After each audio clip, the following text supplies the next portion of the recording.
Abordons désormais le sujet des kystes paraglénoïdiens. Les kystes paraglénoïdiens sont des kystes dont la prévalence est d'environ 2 à 4% si l'on prend l'ensemble des IRM analysés de l'épaule chez des patients d'ailleurs pas forcément symptomatiques. Leur localisation préférentielle est à l'échancrure spinoglénoïdienne, avec un développement qui se fait soit dans la fosse infraépineuse, soit dans la fosse supraépineuse, c'est-à-dire au-dessus ou au-dessous de l'épine de l'omoplate. La forme bissac n'est pas si rare, avec la possibilité d'une extension, comme on le voit, sur les deux versants. Le kyste paraglénoïdien est en fait le kyste arthrosynovial méniscal de l'épaule. C'est-à-dire qu'il se développe avec un effet de clapet ou de collet, très souvent issu d'une lésion du labrum, et en l'occurrence du labrum postéro-supérieur, dans 50 à 100% des cas, en fonction des séries qui ont été analysées. La difficulté étant d'identifier bien sûr ce collet et cette communication intra-articulaire. Le contenu est liquidien, en tout cas à l'IRM, mais d'aspect plutôt mucoïde en pratique clinique. L'un des traitements consiste à réaliser une ponction avec un taux de récidive de 75 à 100%, là encore en fonction des séries publiées. Donc la ponction est à visée diagnostique éventuellement ou est thérapeutique. Le diagnostic différentiel principal reste celui d'une tumeur dont le développement serait dans la fosse infraépineuse. Au-delà de 30 mm, ces kystes ont tendance à entraîner une compression sur le nerf suprascapulaire à son passage dans l'échancrure.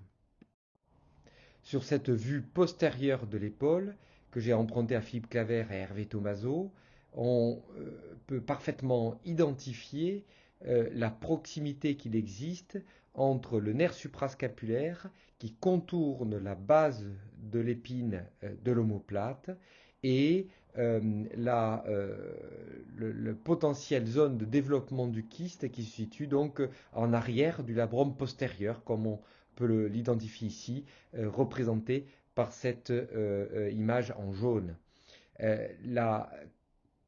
Le nerf suprascapulaire circule à environ 2 cm du rebord postérieur de l'omoplate, ce qui explique tout à fait qu'un développement kystique au-delà de 2 à 3 cm est potentiellement compressif sur le nerf suprascapulaire. Le tableau clinique rapporté est pour le moins le plus souvent assez atypique. Les patients peuvent décrire des douleurs postérieures de l'épaule, d'allure non mécanique, qui sont sourdes et parfois à recrudescence nocturne. Le tableau est de toute manière atypique et il s'agit parfois de patients qui sont dans une errance diagnostique initiale. En revanche, lorsque le kyste est compressif, eh bien, il est assez aisé, comme on le voit ici sur cette image en haut et à droite, de constater qu'il existe, associé à ces phénomènes douloureux, une amyotrophie des fosses supra- et infraépineuses en fonction, bien sûr, de la zone de compression. Et donc, dans le diagnostic clinique, il existe également la possibilité d'identifier où la compression se développe. Il est évident que si la compression se développe à l'échancrure coracoïdienne, eh bien, il y aura une amyotrophie de la fosse supra- et infraépineuse, puisque l'atteinte est proximale. Mais lorsqu'il y a un développement spinoglénoïdien, qui est le cas le plus fréquent, eh bien, il y aura uniquement une amyotrophie de la fosse infraépineuse. Donc, cet examen clinique est particulièrement intéressant.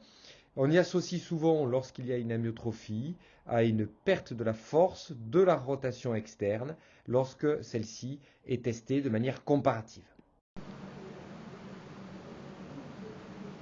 Voilà, relâche. Comme évoqué précédemment, le diagnostic repose sur des éléments paracliniques. L'échographie bien menée peut tout à fait nous permettre de visualiser le kyste, surtout lorsqu'ils sont volumineux, à la face postérieure spinoglénoïdienne. L'IRM reste l'examen paraclinique de choix. Il permet bien sûr d'avoir un diagnostic topographique, d'avoir une évaluation du rapport avec l'épine de l'omoplate et surtout d'une possibilité, dans certaines situations, d'avoir une extension intra-osseuse. Ici en bas et à droite, vous avez une image scanner où l'on a parfaitement identifié un kyste, mais qui est à développement intra-osseux. C'est-à-dire le développement du kyste va se faire par érosion de la face postérieure de la glène de l'omoplate.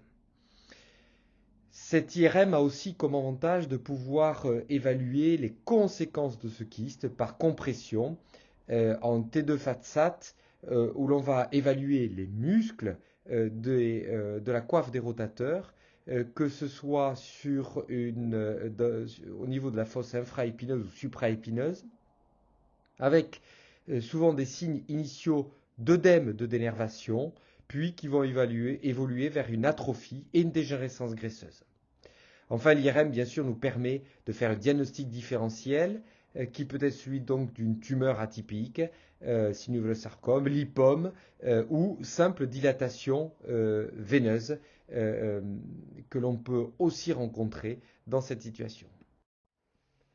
Les critères pronostiques d'un kyste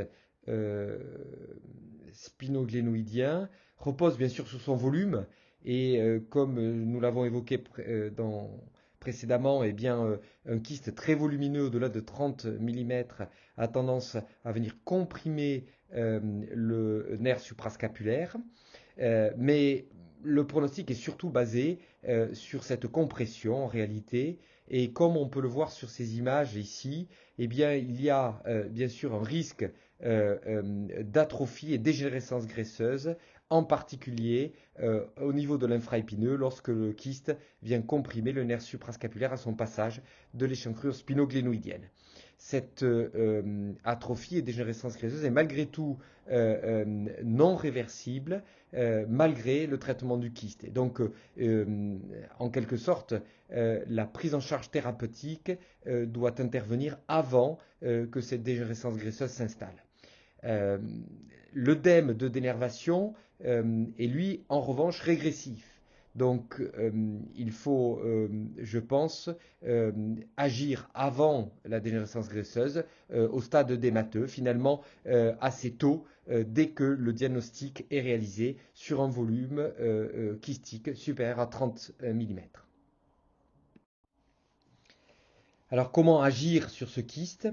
Vous l'aurez compris, le traitement conservateur est inefficace. C'est à peu près la même chose que l'on rencontre au niveau des kystes méniscaux. La ponction éco-guidée ou scano-guidée est intéressante. Elle peut être intéressante, on pourrait dire, dans l'urgence, puisqu'elle va permettre bien sûr de vidanger ce kyste et de lever assez rapidement la compression si celle-ci est constatée. Mais malheureusement, le taux de récidive est assez élevé, jusqu'à 75%. C'est un geste opératoire qui est peu invasif, qui peut être associé à un geste infiltratif et qui est bien sûr également à visée diagnostique. Le traitement chirurgical arthroscopique est à mon sens celui qui prend toute sa place. Il permet de réaliser l'exérèse du kyste, soit de manière isolée, soit associée à la réparation du labrome. Et comme je vous l'ai dit en préambule, ces kystes sont développés au départ à partir d'une lésion du labrome. Donc le kyste peut être réséqué, le labrome peut être réparé et éventuellement des gestes associés peuvent être organisés. La neurolyse du nerf suprascapulaire en soi est intéressante, mais la levée de la compression par elle-même permet de lever, bien sûr, les conséquences de ce kyste et la neurolyse n'est absolument pas toujours nécessaire. En revanche, les séries de la littérature nous ont montré que tout était possible, c'est-à-dire soit un exérèse de kyste isolé, soit la réparation du labrome isolé, en quelque sorte la fermeture du kyste isolé, soit la neurolyse isolée. La plus grande expérience du traitement des kystes spinoglonoïdiens nous est rapportée par Schroeder et son équipe, qui a montré qu'il y avait 88% de disparition du kyste lorsqu'on était amené à suturer de manière isolée le labrum sans réséquer le kyste. En revanche, dans cette même série, il est rapporté que la régression du kyste était constatée dans les 2 à 3 mois suivant la fermeture du clapet labral. Techniquement, il y a deux possibilités d'aborder la chirurgie arthroscopique, soit par un traitement purement endo-articulaire, soit par un traitement sous-acromial. Le traitement endo-articulaire, vous l'avez bien compris, permet d'identifier la lésion du labrum. Si le collet, c'est-à-dire la lésion labrale est large, il est assez aisé d'y glisser un shaver et qui permettra ainsi de faire la résection endo-articulaire en quelque sorte du kyste, soit à ce moment-là, si le collet est étroit, ne permettant pas le passage d'un shaver, eh bien, on aura toujours la possibilité de faire une capsulotomie supérieure, c'est-à-dire au-dessus du labrum, et de venir réséquer le kyste par cette capsulotomie. Alors, évidemment, la technique repose sur au minimum 2 voies d'abord. Certains préfèrent utiliser l'arthroscope par une voie antéro-supérieure et faire une voie transtendineuse directement dans l'axe du kyste, transtendineuse au travers du tendon de la coiffe des rotateurs pour aborder dans le bon axe le kyste. L'abord par la voie de Neviaser est également possible, mais je dirais qu'elle est moins directe.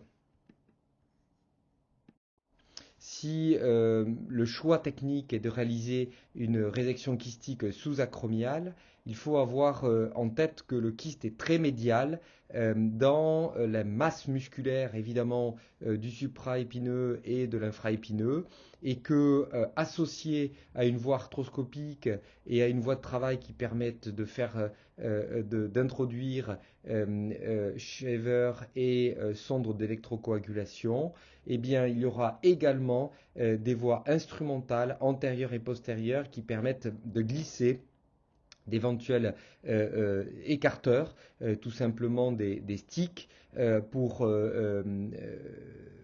permettre de donner de l'espace de travail lorsque l'on est très médial dans la zone de l'infraépineux, puisque ces muscles, on est en zone musculaire, vont avec l'irrigation gonfler et fermer petit à petit l'espace. Ce ne sont que les écarteurs qui permettront d'affaisser les muscles et permettent de conserver un espace de travail. Ici, quelques images où l'on identifie bien l'exérèse du kyste avec cet aspect mucoïde très typique de son contenu et cette loge kystique qui est réséquée au shaver. En fonction de la localisation du kyste, peut être associé à ce geste d'exérèse en complément la neurolyse du nerf suprascapulaire. Alors cette neurolyse est relativement aisée lorsqu'elle se situe au niveau de l'échancrure coracoïdienne, beaucoup plus difficile lors de son passage dans l'échancrure spinoglénoïdienne puisque ce nerf est désormais sous la masse musculaire et donc il faut venir disséquer la masse musculaire pour réaliser la neurolyse à l'échancrure spinoglénoïdienne.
Si la neurolyse du nerf suprascapulaire est décidée à l'échancrure coracoïdienne, ce qui est encore une fois relativement rare, puisque en général la compression est en dessous, eh bien l'on peut, comme l'on voit sur ces images, identifier sous le passage du ligament transverse le nerf suprascapulaire et venir avec une paire de ciseaux couper ce ligament pour libérer le nerf. En général, il est accompagné dans son trajet par une petite artère qui est le plus souvent au-dessus du ligament.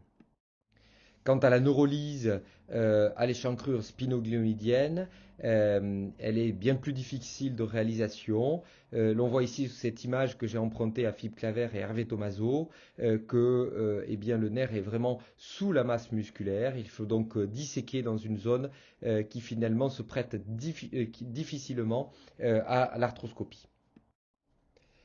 Voilà, je vous remercie de votre attention. Sachez que le pronostic, et pour finir sur ces quelques mots, réside dans la compression et la possible dégénérescence musculaire et amyotrophie de la fosse infraépineuse. C'est le pronostic. Euh, les patients sont en général soulagés de la levée de la compression en termes de douleur, mais malheureusement, si la dégénérescence graisseuse est avancée, eh bien, on ne peut que difficilement leur garantir la récupération de la force en rotation externe.